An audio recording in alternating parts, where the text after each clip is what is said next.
Assalamualaikum warahmatullahi wabarakatuh. Perkenalkan, nama saya Siti Amalia. Di sini saya akan menjelaskan bab 4 tentang metodologi teori akuntansi dan bab 15 tentang penyajian laporan keuangan PSAK 1. Bab 4 metodologi teori akuntansi. Pendekatan metodologi akuntansi. Yang pertama ada pendekatan untuk perumusan teori akuntansi. Yang kedua ada pendekatan teoritis. Yang ketiga ada pendekatan pragmatis.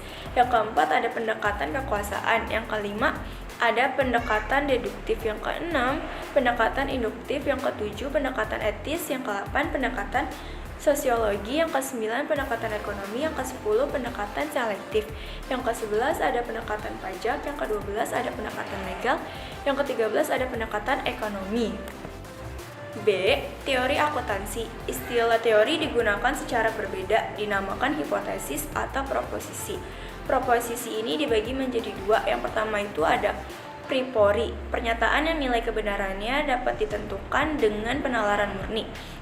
Yang kedua itu ada posteriori, pernyataan yang nilai kebenarannya dapat ditentukan setelah diketahui adanya realitas di alam nyata. C. Perumusan teori. Teori dapat dirumuskan berdasarkan elemen yang membentuk teori, yaitu suatu konsep, konstruk atau konsep definisi, dan proposi yang menggambarkan fenomena secara sistematis melalui hubungan antar variabel, dengan tujuan untuk menjelaskan atau memprediksi fenomena alam.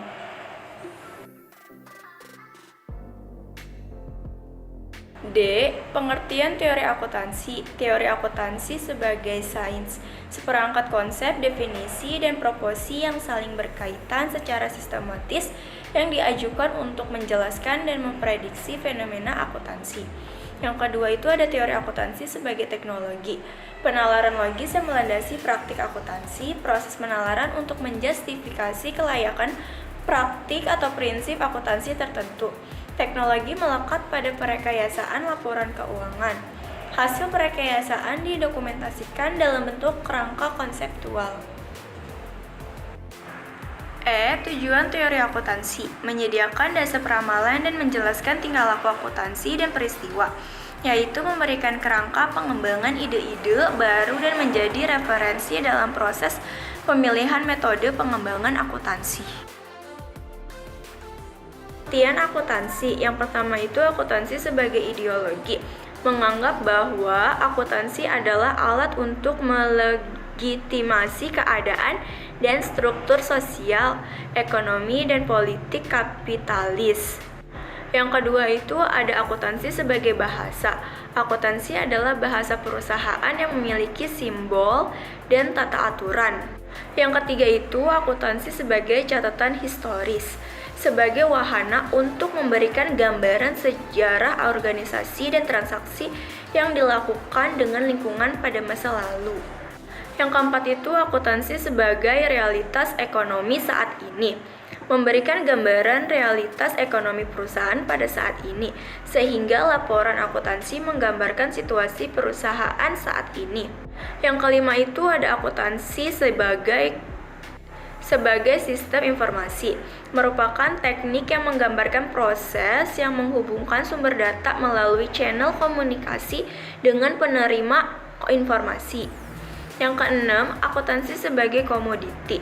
Akuntansi sebagai komoditi, barang yang dapat dijual kepada konsumen karena daya gunanya memberikan manfaat kepada penggunanya dalam pengambilan keputusan. Yang ketujuh itu ada akuntansi sebagai sistem pertanggungjawaban, Media untuk mempertanggungjawabkan pengelolaan suatu perusahaan atau lembaga kepada prinsipal atau majikan. Yang kedelapan itu ada akuntansi sebagai teknologi. Akuntansi adalah teknologi perangkat lunak yang mengendalikan variabel-variabel sosial atau ekonomi guna memperbaiki status ekonomi para pelakunya. G. Perumusan teori akuntansi. Yang pertama itu ada sistem bahasa. Teori dapat diekspresikan dalam wujud kata atau tanda. Dalam filsafat pengetahuan, studi tentang tanda disebut semiologi, sintaktik, semantik, dan pragmatik. Yang kedua itu ada metode penalaran. Atas metode ini, teori akuntansi dapat dirumuskan dengan berbagai pendekatan, yaitu pendekatan deduktif, induktif, etikal, sosiologi, ekonomi, dan elektik. Yang ketiga itu ada tujuan perumusan. Akuntansi normatif memberikan resep praktik akuntansi. Akuntansi positif menjelaskan dan memprediksi fenomena yang berkaitan dengan akuntansi. H. Metode penalaran. Yang pertama itu ada deduktif. Dimulai dengan adanya asumsi dasar sampai dihasilkan prinsip akuntansi sebagai pedoman dan dasar untuk mengembangkan teknik akuntansi. Pendekatan ini bergerak dari kondisi yang bersifat umum ke kondisi spesifik. Yang kedua itu ada induktif, merupakan serangkaian pengamatan, kemudian pengukuran serta selanjutnya aktivitas untuk memperoleh suatu konklusi. Yang ketiga itu ada etis. Kriteria dalam konsep ini adalah kewajaran, keadilan, keseimbangan, dan kebenaran. Konsep tersebut merupakan kriteria utama dalam menyusun teori akuntansi. Yang keempat itu ada sosiologis, menekankan pada akibat-akibat sosial yang ditimbulkan teknik akuntansi.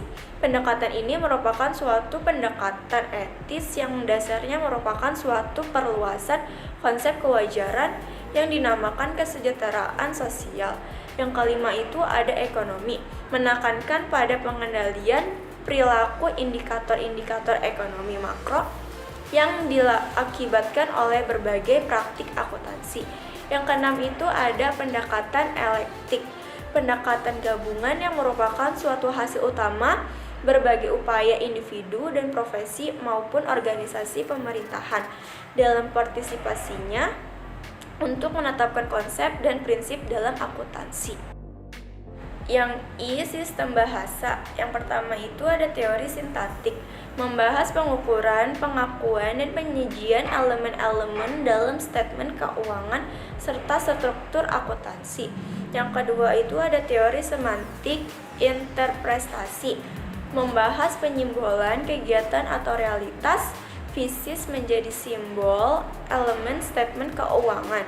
Yang ketiga itu teori pragmatik atau yang disebut dengan perilaku, membahas apakah informasi keuangan efektif bagi yang dituju dalam perekayasaan akuntansi, apakah informasi mempengaruhi perilaku pemakai.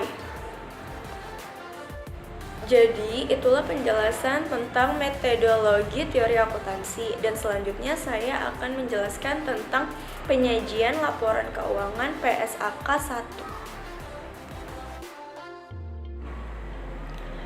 A. Pengantar PSAK 1 tahun 2013.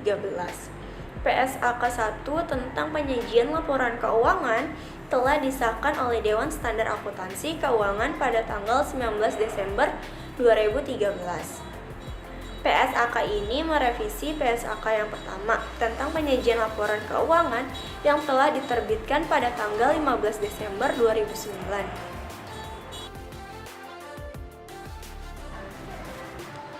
B. Pernyataan PSAK 1 tahun 2013. Pernyataan ini mengatur persyaratan penyajian laporan keuangan, struktur laporan keuangan, dan persyaratan minimal isi laporan keuangan. C. Latar belakang dari perubahan ini. Yang pertama itu perbaikan dengan penggunaan istilah yang lebih tepat. Yang kedua, pengaruh perkembangan PSAK lain yang belum dikeluarkan pada tahun 2009. Yang ketiga itu mengikuti perubahan terakhir IAS 1 tahun 2010. Pemisahan penghasilan komprehensif lain dan penyajian informasi komparatif. Yang keempat itu ada efektivitas berlaku 1 Januari 2015 dan tidak ada penerapan dini. D. Tujuan.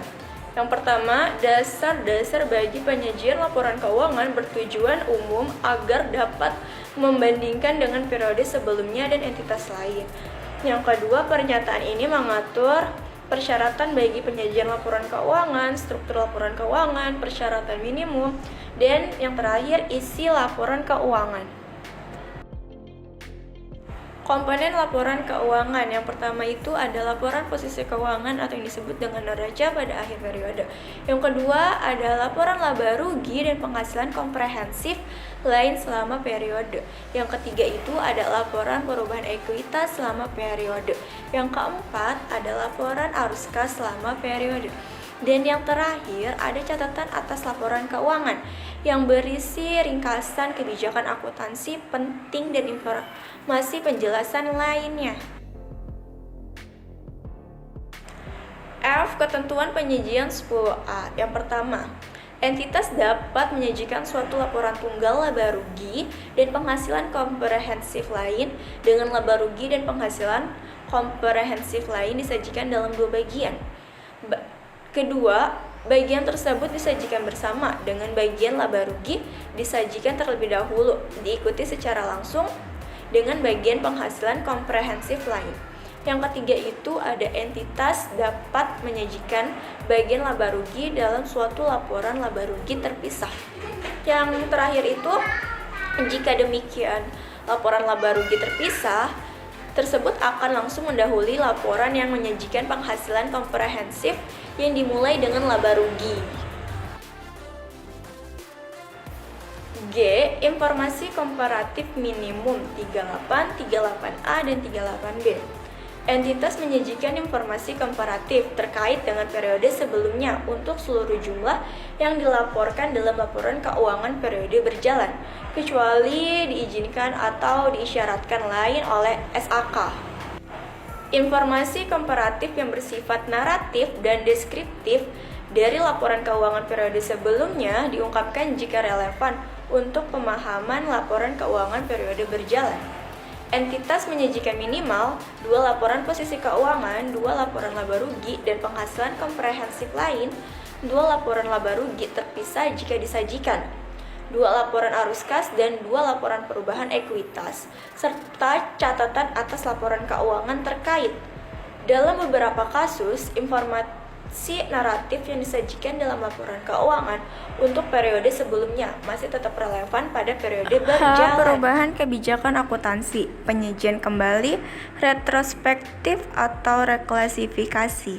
Entitas menyajikan laporan posisi keuangan ketiga pada posisi awal periode sebelumnya sebagai tambahan atas laporan keuangan komparatif minimum jika yang pertama, entitas menerapkan kebijakan akuntansi secara retrospektif, membuat penyajian kembali retrospektif atas pos-pos dalam laporan keuangan atau reklasifikasi pos-pos dalam laporan keuangan. Yang B, penerapan retrospektif. Penyajian kembali retrospektif atau reklasifikasi memiliki dampak material atas informasi dalam laporan posisi keuangan pada awal periode sebelumnya. Yang kedua itu ada entitas menyajikan 3 laporan posisi keuangan pada yang pertama akhir periode berjalan, yang kedua akhir periode sebelumnya, dan yang ketiga awal periode. I ada laporan posisi keuangan atau yang disebut dengan neraca. Perubahan definisi seperti kewajiban menjadi liabilitas dan hak minoritas menjadi kepentingan non-pengendali. Penyajian kepentingan non-pengendali sebagai bagian ekuitas dan bagian laba bukan sebagai pengurang laba. Laporan keuangan konsolidasian. Minimum line item penyajian neraca untuk nilai material disajikan secara terpisah. Namun, jika tidak material dijelaskan dalam kelompok, namun tetap ada penjelasan terpisah. J. Liabilitas lancar. Yang pertama, klasifikasi liabilitas lancar jika A. mengharapkan akan menyelesaikan liabilitas tersebut dalam siklus operasi normalnya. Yang B. memiliki liabilitas tersebut untuk tujuan diperdagangkan. Yang C. liabilitas tersebut jatuh tempo untuk diselesaikan dalam jangka waktu 12 bulan setelah periode pelaporan.